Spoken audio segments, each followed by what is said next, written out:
My name is Jeroen. My artist name is Flint Figure.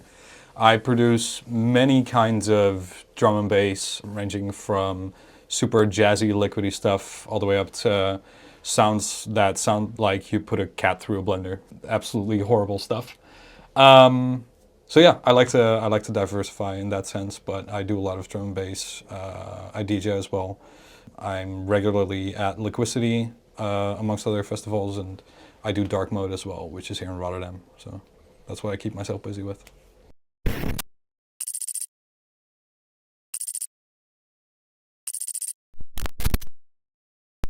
All right. And well, then first question, how did you get started as a DJ? What got you involved in drum and bass in the first place?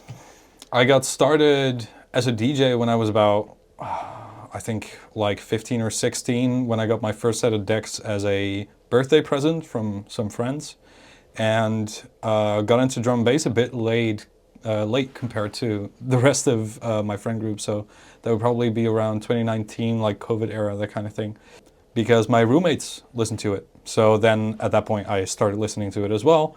And coming from jazz, I fell in love with like soulful and liquid type beats. And from that point onwards, started producing it myself as well. So that's how it started. All right, so you started immediately when you started listening to it? Basically, yeah, because I was already producing music at that time, but more like Tom-ish, neo-soul, like relaxed type beats. A lot of acoustic stuff with pianos and guitar and that kind of thing. And then sort of transitioned naturally into doing that, but at a higher tempo. So then it was 174 BPM instead of like 130.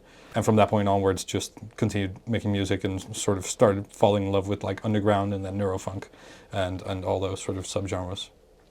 What role has the Rotterdam community played in your development as an artist? The Rotterdam community, well, that's sort of where I grew up as a raver or someone going to these types of events. So one of the earliest ones that I recall going to was Wildstyle, which is right across from here.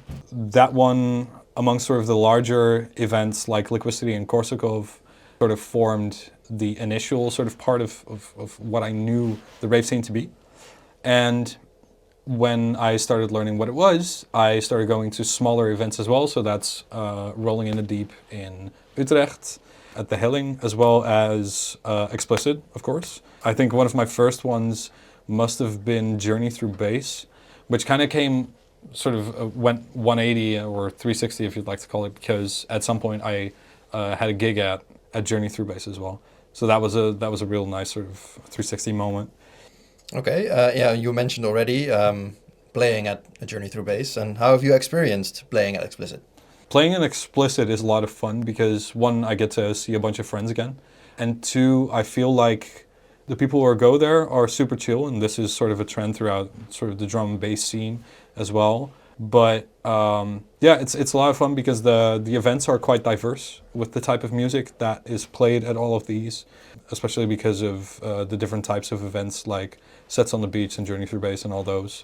So while I do see that it mainly focuses on sort of your main dance floor type beats a lot of the times, there are some nice sort of, yeah, different types of events as well. So it's quite diverse in the music, I'd say, and that's what makes that fun. How would you describe your own sound in 3 words? That is a difficult question. But it is. More words is fine. No, I'm keeping to the 3. Describing my sound in 3 words, I would say jazzy, diverse, and confusing, most likely.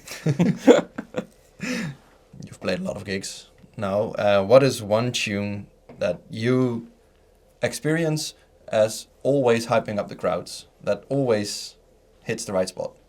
Recently, that's probably been Get Funky, which is a tune I did on Rhythmic earlier this year. It is actually really funky, and so people seem into that, so that's a really nice one. Besides that, I would say probably stuff that fits with that very well. Stuff like Caramel by Urban Dawn is a really good one because it takes people by surprise. I guess that's the same with the other one. So those two have been doing really well at gigs as well. Yeah. That's it for you also, Yo-Yo Bob, I guess. But Yo-Yo Bob is very fun. It depends on the type of gig as well, because I do a lot of sort of liquidity style, like liquid and soulful and sort of upbeat, energetic type sets. But then when playing usually smaller gigs or like darker ones, I like to do a lot of underground. And with those kinds of gigs, having stuff like Yo-Yo Bob in there or anything, here's what I'll tell you. One thing that works extremely well at especially dark type of raves is to double something that people know, like Yo-Yo Bob, by surprise with something else that they don't. So finding like something that sounds like Yo-Yo Bob but is even darker and then doubling it or transitioning into it. It's really fun to take people by surprise in that way. Yeah. for you, as a relative newcomer to the scene, which artist is your biggest inspiration? Having to think of somebody who inspired my sound immediately is quite tricky, because what I listen to is quite diverse. But I think that, especially at the start, one sound that had become really influential for me is 𝗗𝗲𝗂.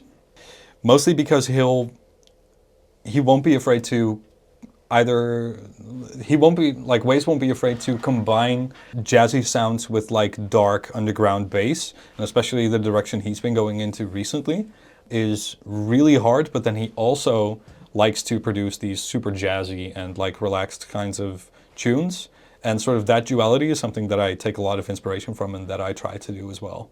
Out of everyone, I think 𝗗𝗲𝗂 was really influential for the dark sounds as well as sort of embracing the jazzy type beats that I like making as well. Yeah.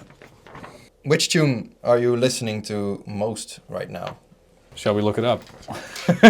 Sure There's thing. one way to know for sure.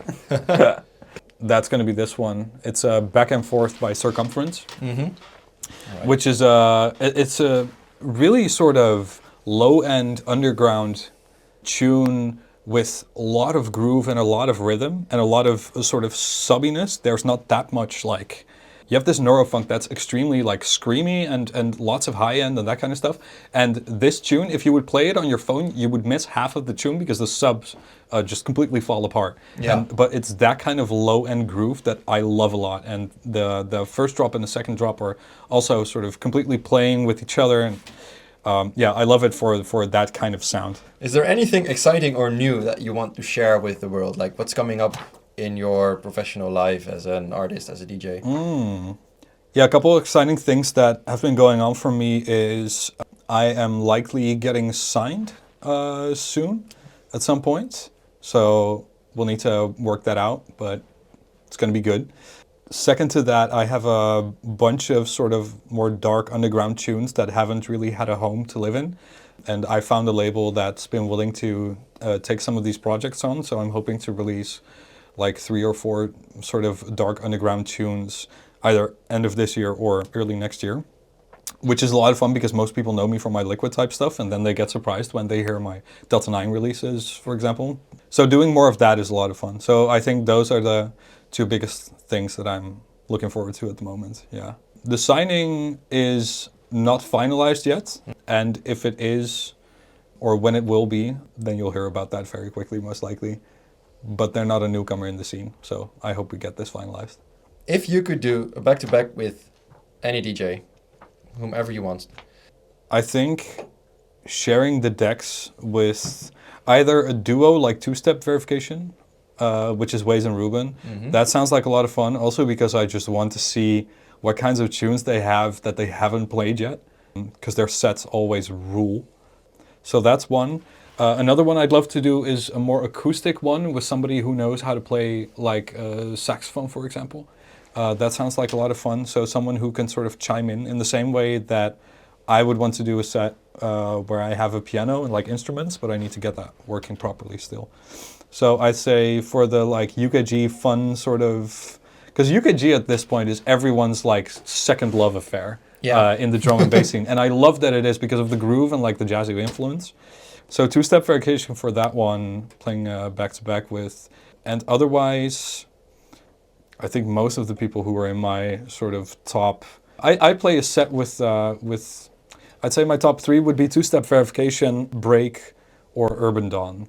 Because I think that they have a really fun style of DJing. And I'd love to sort of intertwine that with how I play as well. and then sort of, because a back-to-back is essentially just you surprising your other DJ, Yeah. and then them riffing on what you did, and it goes back and forth essentially. And I love that sort of play, and that's what makes back-to-back so much fun. So I'd say those, yeah. Where do you see yourself as a DJ in the upcoming few years? Like, what is the near future hold for you? The near future for me as an artist, hopefully looks like more releases. Especially, like, I want to keep doing Liquicity stuff, but I also want to venture more into dark stuff on labels like Overview, Critical, Love for Low Frequencies, that kind of thing. So I want to expand more into that, and especially recently with my sound design, I feel like I've been getting there. So that's a lot of fun. I want to keep playing shows, sort of the same thing for shows, right? I want to keep doing Liquicity, like festival in winter, but also like doing more like explicit dark modes and bunker bass, like those smaller sort of venues that allow for like more experimental sounds and creativity in small venues with not that many people, where it gets super cozy.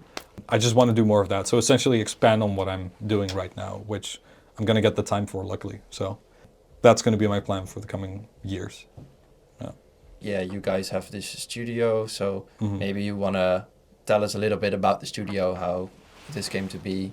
This is our new studio. So me and 4 others are sharing this space. It's really nice. So I have a studio at home as well, but having a separate place to sort of do your music makes me really focused and really gets me into a sort of a good mindset to work on music. And I would say it's got everything we need. We have a great subwoofer here, which is super nice for us to be able to actually monitor the low end that we have. And yeah, it was, and we have the decks, obviously. Recently got our hands on 4 pieces of a CDJ 3000, so I'm really glad about that one.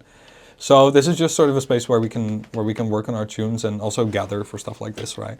And a friend of ours was already renting this, asked us if we wanted to contribute. So the nice thing about this is that we're all sort of contributing a bunch of hardware and gear, and that makes it so that, you know, anything you might want to record or do here, you probably can, because we have the stuff here. So it makes for a really fun sort of environment to make music in, for sure.